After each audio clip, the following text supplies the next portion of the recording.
can say this about season 4. It is going to be so worth the wait.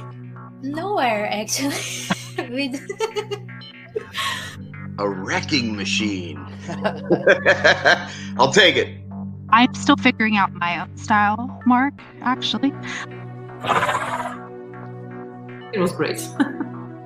It took 2 minutes and I had to answer, yeah, go for it. Are you sure you're not interested? I was like, don't ask me again. I can't refuse that twice. In Holland, in one country. Here is the YouTube. She got me so deep and underwater and I drank it. That's not good. You'll try chocolate from South Africa to Australia to England. It will taste so different. So it's been really amazing that it's been with you after 10 long years. The first title we were messing around with, we were going to call it Lockdown. Yeah. And then after a while, we actually kind of realised, God, this is dragging on a lot longer than what we thought it was going to be. I didn't want to give people a reminder. Our bass player has a band. We were like, let's go on the road, man. But and then it just came to a screeching halt. We had to work on like how I was biting the carrot. Like I had to do it very purposefully, you know? You didn't want a weak bite, but you didn't want a bite that was too strong. Someone jumps the stage and one of our techs just body slams him to the ground and you can see me kick him. I guess I was too distracted. I was having too much fun. Never a bad thing. Hello, everybody. Hi, Shona. Hello. Hello, Mark.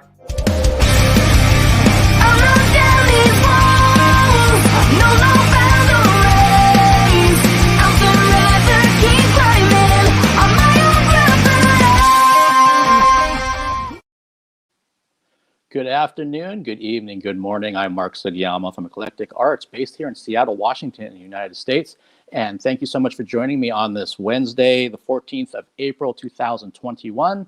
And my guest has limited time today, so let's get right to my introduction. My guest today has been entertaining music fans for many years. Their new album, Invicta, will be released on May 7th worldwide. Please welcome to the Eclectic Arts virtual studio, Skarlett from Skarlett Riot. Hey, how you doing? I'm doing really good. How are you, Skarlett? Yeah, I'm good, thank you. Awesome. Thank you so much for taking the time today. I can't wait to talk about the new album and everything else going on with the band. That's no problem. Thank you for having me as well. Yeah, so as we were kind of talking pre-show, sounds like things are kind of slowly opening up over there in the UK. And so that's always a good sign, of fingers crossed, that bands like yourselves will be able to get a chance to actually get out there and perform music. But I'm curious about how was the last year for you, not being able to do what you love doing? Yeah, it's been really challenging. It really has. We were mid-recording Invicta when lockdown first started, March 2020. So we got kicked out the studio and we got told that we couldn't go back until August to re-record everything. And when we actually got back to the studio, we all had to go in individually. So we didn't actually see each other as a band for the recording process of Invicta, which was such a strange experience because we're so used to being together for like a month or two at a time and being able to hang out and just watch films and play Xbox, do a bit of recording, a little bit of the work as well. And actually just have the experience together. So this time it was one in, one out. Luckily, it didn't affect the delivery of the album. I still think it turned out great, and it gave us more chance to actually focus on the production elements of the album as well, such as like putting pianos in and brass sections, which you'll hear, which we maybe wouldn't have had chance to do if we were stuck to like a time frame to have the album out for. So it did give us a little bit more time on that. But yeah, it's been very disjointed. And not actually knowing a plan, not knowing at one point when we would be out of lockdown, was very, very challenging as a band. So we've been concentrating a lot on social media and like merchandise, getting new t-shirts and clothing lines. So I suppose on a positive, it's helped us concentrate on things that we were maybe too busy to look at before. So it gave us a little bit of time to step back and perfect the things which have maybe been overlooked. Yeah, and that's a really I think a good way to look at it, because for everybody, musicians, artists, I interview all kinds of people in the arts world, not just musicians, and yeah, when everything paused, then it became almost like permanent pause that people didn't know what to do with themselves. So sometimes it was like, well, let's put some energy into something that we always said, well, if I ever have the time, I'm finally going to do this. Well, now they had the time, and it kind of sounds like you had the same thing where it's a little bit of a silver lining. That you can look at your merchandise, you can look at social media, you can look at other ways to kind of figure out. So when we can get out there, what are we going to do differently with our approach to the business of being a band? And that's got to be so strange, though, like you mentioned, that you're in this, you start recording the album, then you got to stop for months, then go in the summer last summer, and then do it one band member at a time when you're used to being the everyone kind of working on the basic tracks together, and then other people kind of doing their things as you layer it on.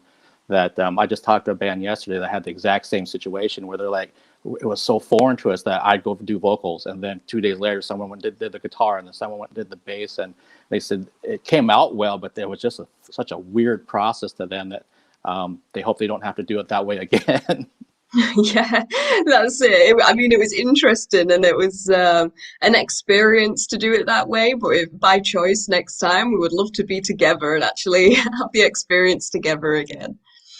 Right. And so was there any discussion amongst the band and management about possibly putting the album out during like an earlier release before May? Or did you decide, no, we're going to wait till it gets closer, like to things actually opening up, and that's when we're going to put the album out? Yeah, so the album was actually meant to be out a lot earlier. It was meant to be out last year. We didn't have a date in place, but the idea was to record like in March and have it out, say, September sort of time. But obviously, as we went back into record in August, and it was so delayed and staggered, that didn't happen. But we did have a lot of band discussion between us when to actually release it, because I suppose you can sit on things for a long time and and think, well, we can't tour it, so there's no point, so just don't. But then you have nothing to release at all, and we just decided, right, even though we didn't know at the time when things were opening, let's do it for May, regardless of whether we can tour or not, and just give the fans some new music, because I think that's what people need at the minute as well. That they need something to look forward to, a few dates here and there, and some new music, because whilst you can't do anything else, I just think it'll help people to actually carry on and have some normality with the bands releasing music and give them something to listen to while stuck at home. Yes, thank you for making that decision, because it does help out people like me and all the fans around the world that we've been grasping at anything to cling on to, since we don't have live events, just like the bands don't have tours. And so when new music comes out, it's like, okay, this kind of gives you some hope that there's new music that band put out. That means the next thing that's coming is a tour, and then other things. So it's like it's really a pick me up for all the fans, for sure. So I'm really glad that you guys have decided to put it out regardless in May. And again, it looks like things are, knock on wood, working in the right direction. So hopefully we'll be able to do the shows beyond that. And I'm curious about, at least with the 3 singles that you put out so far for the album, that you can also see the lyrics, which I love. So I'm curious about, what can you tell me lyrically what is going on with this record?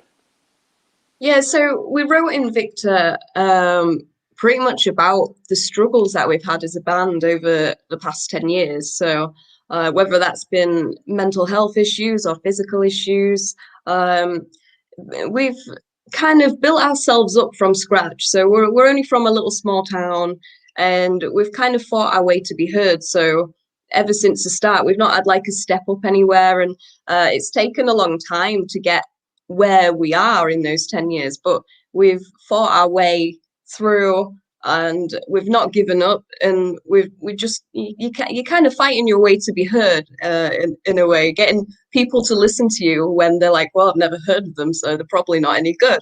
And it's just kind of going, no, listen, you'll probably like it, just give us a chance.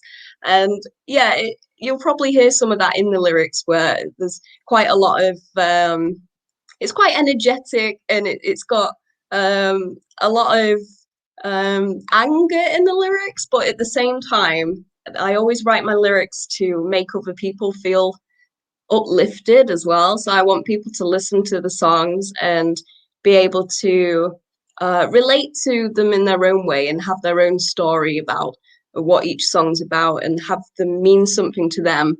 I have a lot of people like message me on social media saying, your songs helped me through this really hard time, and without your music I don't think I would have got through the week. And those kind of comments to me make it all worthwhile. That's what it's all about to me, to actually be able to help people through their difficult times and then listen to us and it actually make them feel good.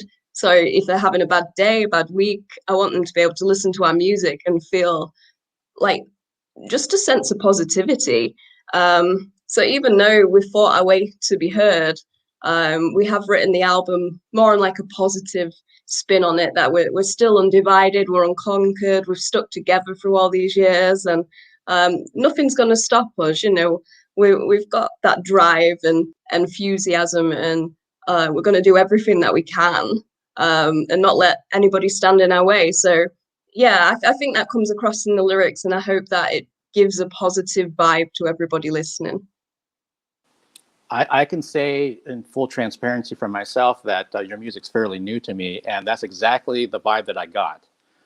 You hear this really aggressive but melodic music, and then your voice comes over it, and then lyrically, it just kind of makes you feel like, you know what, I can do this too. And if I'm in a dark place, it's only temporary. I'm going to come out of that dark place and get to a positive spot. And I think anyone can relate to what you just said, that as a band starting off, being independent back then, that you were fighting and clawing and doing everything you can to, you know, make your career, make your dreams happen. And it's taken a long time, but here you are making these big leaps, and especially with your third full length coming out on May, that and here you're talking to somebody in Seattle that it's you're starting to see I guess the fruits of your labor, and that's got to be respected for sure. I love supporting bands that have been, you know, just trying to get out there and do their thing, especially if they have to do it live, which was why last year was so tough, because bands like yourselves, you need to tour, you need to be able to sell merchandise. Those are the main sources of income. And when that was ripped away, then it's like, okay, what do we do now? Well, let's focus on the album. Let's focus on some videos. Let's focus on what we're going to do next once we get the green light. So I've got nothing but respect for you guys for doing what you're doing, and that you've stayed the course with it. Thank you so much. That means a lot. Yeah, it's it takes a lot of patience, but you've you know, if you've got that spark and you've got the passion to do it, then what matters the most really is being able, when it comes down to it, it's actually playing on stage, playing the music that you enjoy, and playing to the fans who've supported you all this time. It's all about the experiences and just enjoying playing live. That's what it's about for me. Yeah, I'm just seeing that someone put a comment in about, I love this band. I've been listening ever since. Villain, great music. Lots of love from Seattle. Okay, so that's nice. Thanks for that's awesome. Yeah, thanks for that comment, John. Yeah, so if you can kind of bring me back a bit. So when the band was formed, do you have a music background yourself vocally? Are you self-taught? Did you take lessons? A little bit of both? When I first started singing, I had vocal lessons for about a year, just by somebody local to me in the town. I also had guitar lessons because when we first started Skarlett Riot, I actually played electric guitar on stage for a few years. But then I decided to concentrate just solely on my voice and actually the performance side of things and interacting with the crowd, because I found with my guitar on, I was more concentrating about what I was playing rather than like connecting with the crowd. But yeah, just a couple of years of vocal lessons, and then I started just training myself. And like we had one of our first heavier tours around 2013, and it was from there that I kind of learned from experience, I suppose, like about warming your voice up and looking after yourself on the road. I kind of learned more through doing it and getting experiences, and then maybe going too hard one night and losing my voice the next and going, why did that happen? But learning from it. So yeah, it's more self-taught. Okay, yeah, and so there's so many interesting parallels between what you just said and the guest that I had yesterday, who's also a vocalist, and she was talking about that. You know, when they do a one-off show every couple of weeks, she can just kind of go for it and didn't really care about the voice so much. But then when you do a 6-week tour, then it becomes, I have to be in bed at a certain time. I got to be drinking tea or whatever to protect my voice. I can't be talking all the time. And, you know, and she hated it because the rest of the band would be like out partying till 4 a.m. or whatever. And she's trying to do that. But she realizes this is my business. This is what I do. And I got to protect it. That sounds like you kind of encounter the same thing. Just by doing it, you learn, oh, maybe I can't go that hard when I have a show tomorrow. That's it. Yeah, I think we did a tour in 2018 with Butcher Babies and Cobra and the Lotus, and we shared the bus with them guys. And that was a 3-week tour, and it was like 5 shows, 1 day off, 5 shows, 1 day off, and then like 3. You know, it was quite heavy going, especially for us. We'd normally do like 3 or 4 shows and then have a day off, and then a few in a day off, and to help my voice. But this was quite hard going, and the guys were drinking till about 3 a.m, partying, and I was in bed for about 11 o'clock, making sure I at least had 6 hours sleep. I had to keep hydrated with water, no alcohol, and also dairy for me is terrible. Milk and cheese, that sort of thing, all the stuff I absolutely love, I can't eat. I have to be pretty much vegan while I'm on tour. And I'm a massive fan of pizza, so it's just torture watching everybody else eat all the pizza, and I'm like sat there like, I've got to have healthy food, and it's all you crave when you're on tour too, just all the comfort foods from home.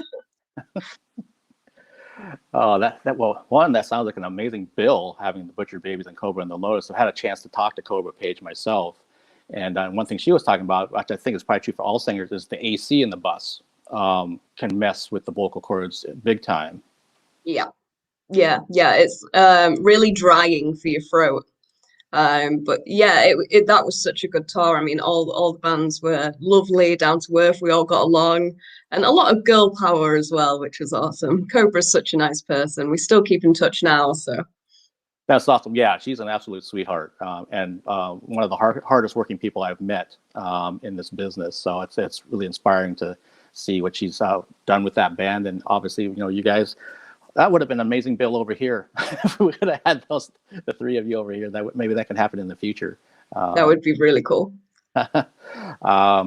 So speaking of, you know, doing tours and everything, and you've been doing so many shows for so many years, there's got to be some things just off the top of your head that stand out, either funny or just things that were really important to the band, or maybe something that was just kind of like, oh my God, I hope that never happens again on the road. But what comes to mind when you think about road stories? Oh, that's difficult. I mean, there's so many, but I would say I tend to remember like favorite shows, favorite venues, and favorite places. It was really cool to see on our last tour, like where you'd end up, you're on the bus and then you wake up and you're in somewhere else. So it's like we got to see like Vienna and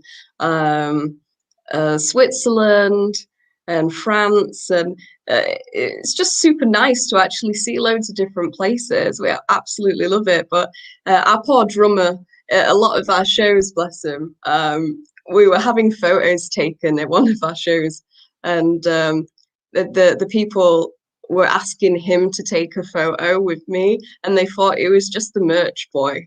They were saying to him, "Oh, you're just doing merch, aren't you? Can you take a picture?" He's like, "Oh, I'm actually the drummer." And they were like, "Oh, sorry. Yeah, can you take a picture with me and Skarlett?" So we have like a little joke with him, bless him. We tease him now, and we just call him Merch Boy. So that's like his nickname. We're like, "You're not the drummer, you're just our Merch Boy."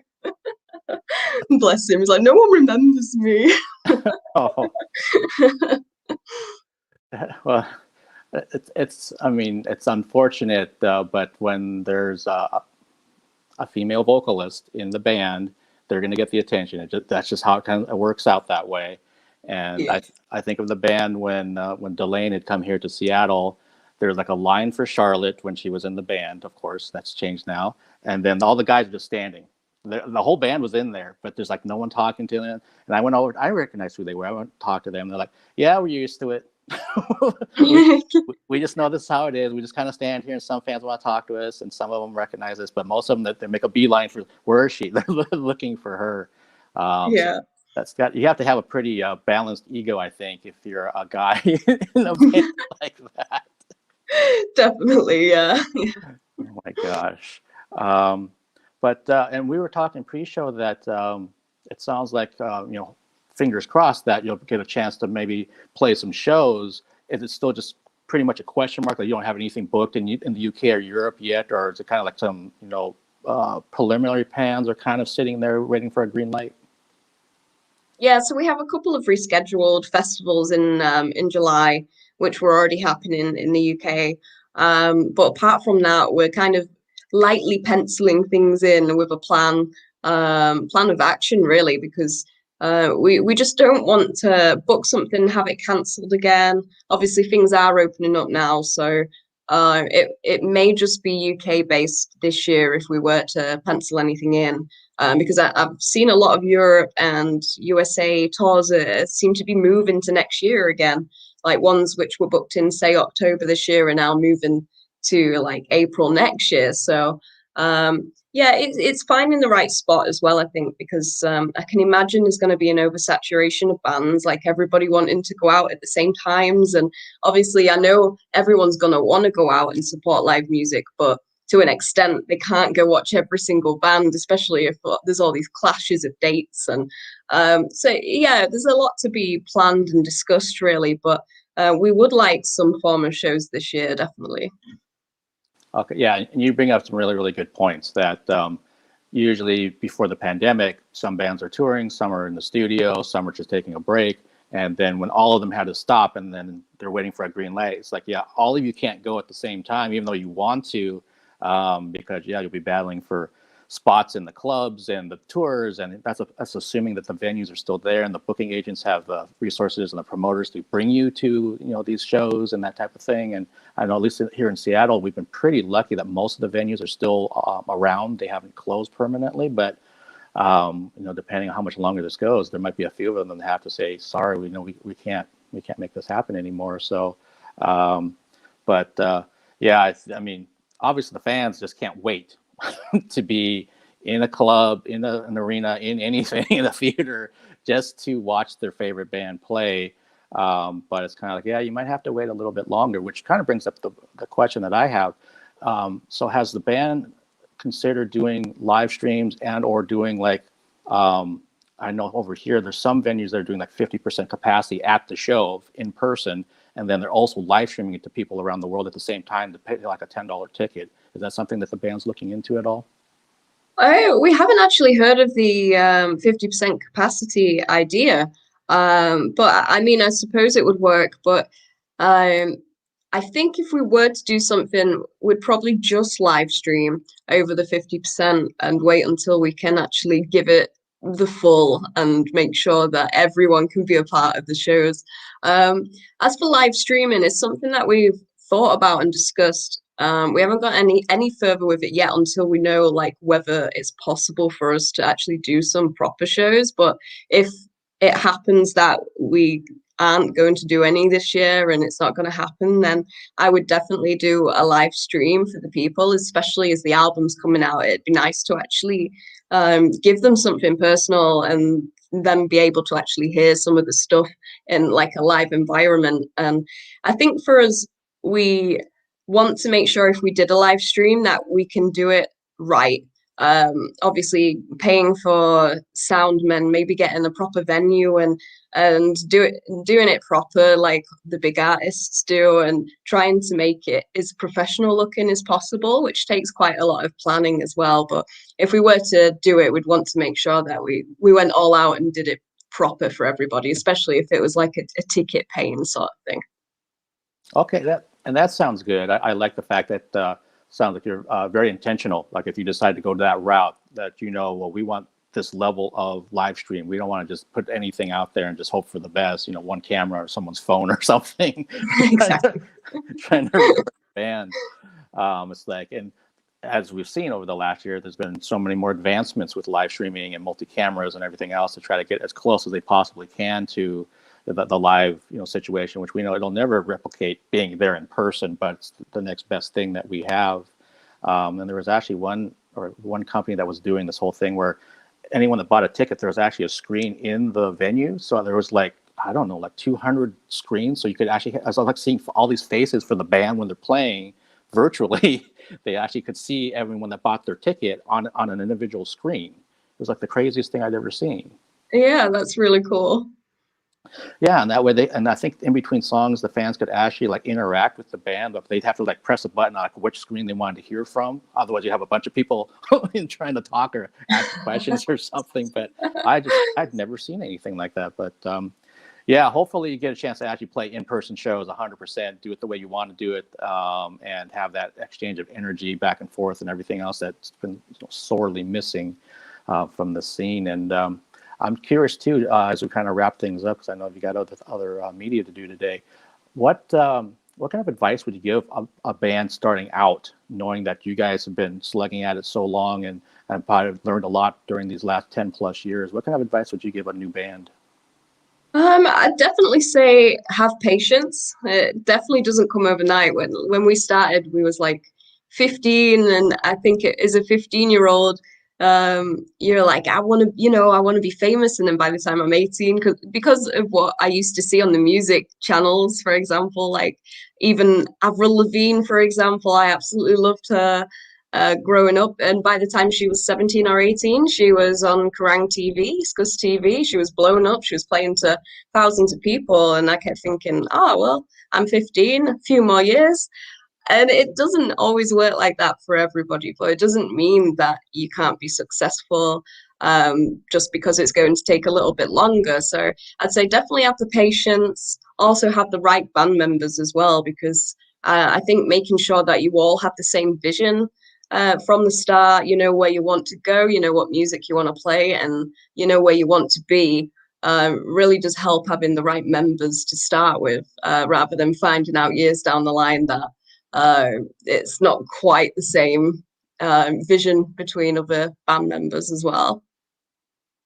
Okay, really good advice. And Skarlett, thank you so much for taking the time today. I really appreciate it. And again, everybody, the new album comes out on May 7th. There's 3 videos on YouTube right now that you can watch to give you an idea of what the album's like. It's an amazing album already. You can just tell by the songs, and I can't wait for the whole thing to be released on the 7th. So Skarlett, again, thank you so much for taking the time. I wish you every success with the new release, and hopefully you can get back out to playing live shows soon. Fingers crossed. Thank you so much for having me. It's been good to talk to you. Thank you. Have a good night over there. Yes, thank you. Have a good day. Okay, bye-bye. Bye.